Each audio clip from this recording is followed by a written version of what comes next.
Hi, everybody. John here at PT, Dan with Sandler Training, and PT Ask Dan. How we doing, Dan? Hey, John, great. How's your day? It's okay. Why so stoic? Something All different. right. Right. All right. So let's talk about being right in the sales process versus it's okay to not do everything up front and be correct on everything. And I want to give you a very specific example. So I think back to when I started in sales, 20s and 30s, and when you're young, you really, I'm right on everything. I know everything. You kind of fall into that trap. And there were times where I'd insist on driving home a point, and then I'd wonder why I didn't get the sale. So in a PT land example, we share, depending on parameters, there's obviously always variables, but most of our clients should close around 20% of the meetings they rate as qualified. Recently I had a conversation with a prospect. He said, look, I'm going to close 30 to 35%, John. That's just what my numbers are. And we went back and forth on it a little bit. I told him clearly, but I wasn't there to drive home, hey, unless you tell me 20%, we're not going to proceed. Those things can happen as the relationship develops. We've been clear and upfront. He's not saying in this example he's going to close 90%, which is just absurd.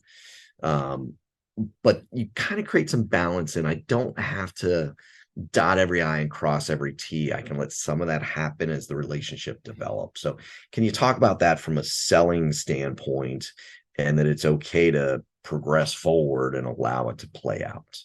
You did a great job of getting that person to share with you what they think their closing percent is. Most salespeople just say, hey, typically it's 20%, and then just leave it at that. There's a saying that I heard a long time ago is that people rarely argue with their data. Mm. They'll Yep. argue with your data, Yep. Yep. but they rarely argue with theirs. And so I do like to ask a question, and I'm a sales trainer. And so I'm going in trying to figure out how much more sales people could make using me. And, Yep. and we'll figure it out. And they give me a number. And my first response always is something like, that sounds high, John. There's no way it can be that high. And most of the time, they'll sit back and they'll go, yeah, you're right. Maybe it's, and they'll lower it. And I'll go, Yep. really? That's because it can't go lower. No, I think that's where. Sometimes they'll say, oh no, that's a conservative number. And it's like, okay, I mean, you know your business way better than I do. And I think Yes. that's the key, John. The person that you're talking to, they know themselves, they know their sales process in your example, they know their services and products that they offer. And so at the end of the day, let's trust them with the numbers. Yeah.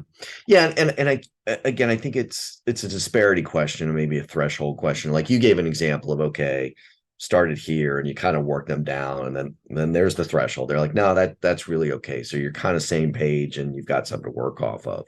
And I think that helps a lot as you engage and have these conversations. When there's huge disparity, I think you need to spend the time Mhm. and not just let it play out, because that can end in a very bad way.